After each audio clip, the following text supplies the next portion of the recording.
Boleh berpolitik, tapi tolong jangan sampai putus silaturahim. Dengan sebab putus silaturahim, tuan-tuan, tak terkawal kita. Mari dadah tak terkawal dah sekarang. Mari rempit tak terkawal dah sekarang. Tuan-tuan, mari orang meniaga pun dah tak terkawal dah sekarang. Rahmat Allah dah ditarik dah. Mari mengaji dah tak terkawal dah sekarang. Rahmatnya sudah hilang. Tak seronok dah mari mengaji. Teringat kasut, teringat motor, teringat dompet. Tuan-tuan tinggalkan rumah, datang ke masjid. Tuan-tuan teringat ke rumah. Rumah kena pecah. Tuan-tuan tinggalkan masjid, balik ke rumah. Tuan-tuan teringat ke masjid. Hilang kamera di masjid, hilang mikrofon masjid, sejadah tu imam pun hilang. Rahmat dah hilang. Tuan-tuan tulislah, nanti satu hari tuan-tuan kita tak tahu lah, sejadah dia pun kena ikat rantai besi dengan mimbar. Yang ni kita kena cari balik. Bila kita jumpa dalam hadis, kita akan dapat jawapan. Punca kenapa jadi macam ini ialah kerana silaturahim sama-sama Islam sudah pun putus. Tuan-tuan setuju ataupun tuan-tuan tak setuju dengan apa yang saya cakap, saya baca daripada hadis Nabi. Jadi tuan-tuan, politiklah, silakan. Tetapi janganlah sampai putus silaturahim. Berpolitiklah secara matang. Jangan sampai kita berpecah belah, bertumbuk. Baru ni saya pergi ceramah satu masjid. Tok Imam ni bergaduh. Tok Imam belah sini seorang. Tok Imam kawan ni baca tak ikut teks, dia tribai je rapat. Tok Imam satu lagi marah lah, baca lah ikut teks yang habis tambah tokok pasal apa. Oh, bertumbuk marah, tuan-tuan, bergaduh. Saya pergi ceramah, saya kata tuan-tuan, yang berebut kerusi tu orang atas, biar mereka lah duk berebut kerusi tu orang atas. Tok Imam ni baca ayat kerusi sudahlah.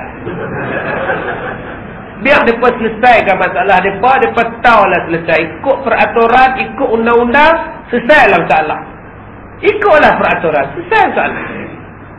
Tok Imam ni tu salah, biarlah mereka selesaikan. Tok Imam macam ni baca ayat kerusi sudah. Sudah fikir pasal kerusi mereka. Jaga masjid ni supaya jangan rahmat dalam masjid pun hilang. Saya tak boleh bayang tuan-tuan, satu perempuan kena rogoh dalam surau. Saya tak boleh bayang. Yang kita baca dalam paper semalam, 2 hari lepas, ditangkap satu pasang tidur dalam masjid. Pasang laki-laki perempuan duk merenuk dalam masjid. Apa nak jadi tuan-tuan? Dulu masjid curi mikrofon, tak jumpa pintu masjid. Masjid dulu-dulu tuan-tuan curi kapet, pakai tak jumpa pintu keluar. Punya barakahnya masjid. Sekarang tuan-tuan, habis tongkat mimbar pun dia curi, sejadah pun dia curi ni. Sejadah kapet tuan-tuan ni dia gulung sekepil-sekepil, buh atas lori, bawa lari. Sebab tu kadang-kadang kapet macam kita ni pun bagus, sebab dia gam sekeping sekali. Tapi bila kencing budak-budak susah nak basuh.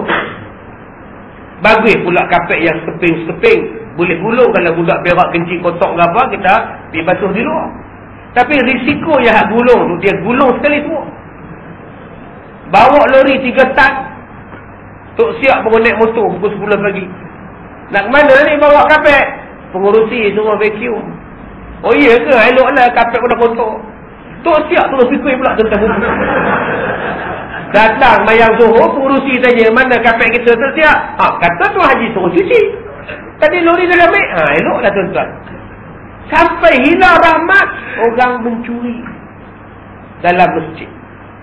Masjid sudah jadi hangat. Sampai kena bubuh aircon sekarang. Bubuh aircon pun hangat lagi. Masjid yang barakah ialah masjid yang sejuk. Tuan-tuan duduk dalam dia tenang, mengaji dengan dia tenang, semayang dia tenang. Saya pergi baru ni di satu masjid di belah-belah Alur Pongsu.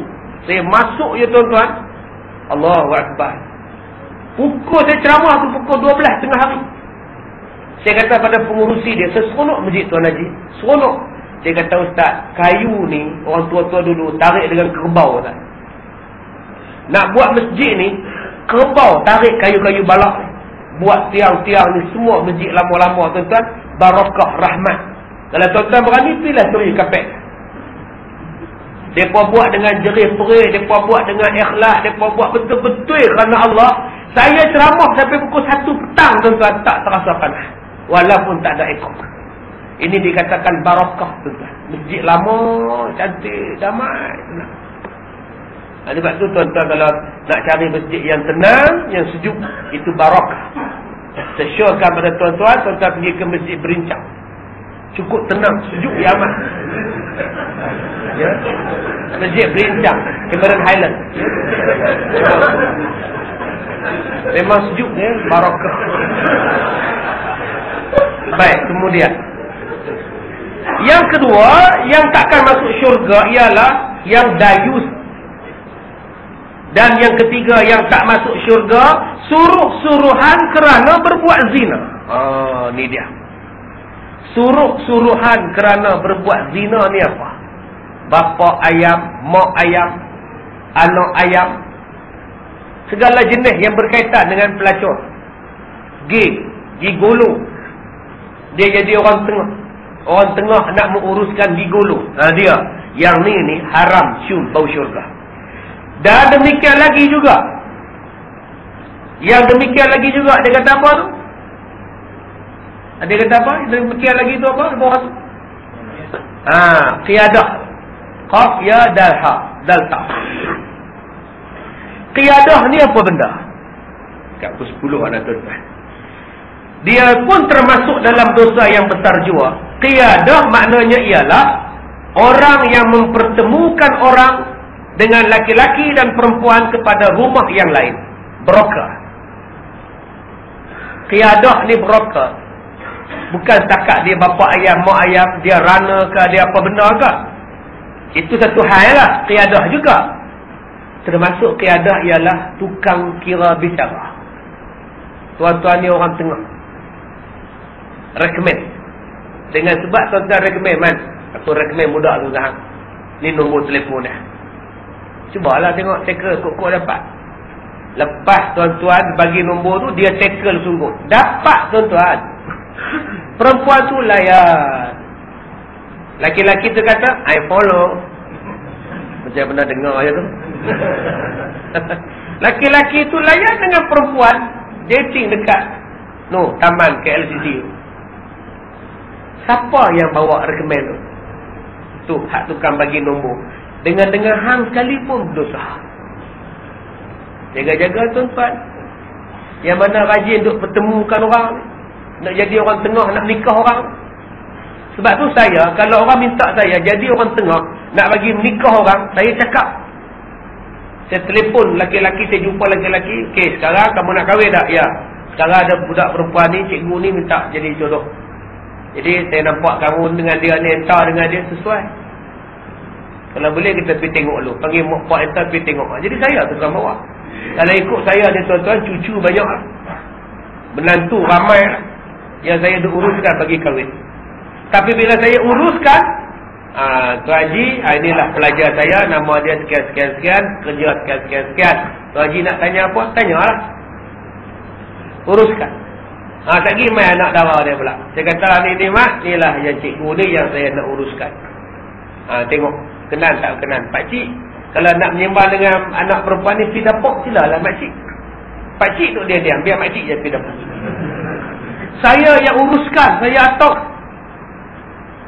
Bila balik 2-3 hari, bapak dia telefon, Ustaz, jadilah Ustaz, bolehlah kalau nak main Minang, kami setuju.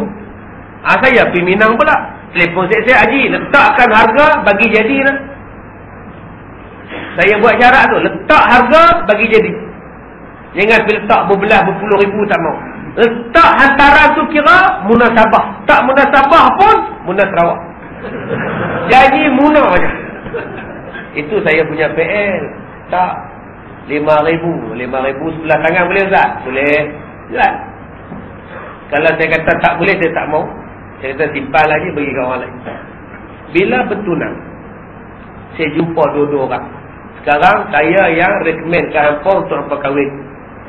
Saya tak campur kalau hampa dating lepas ni.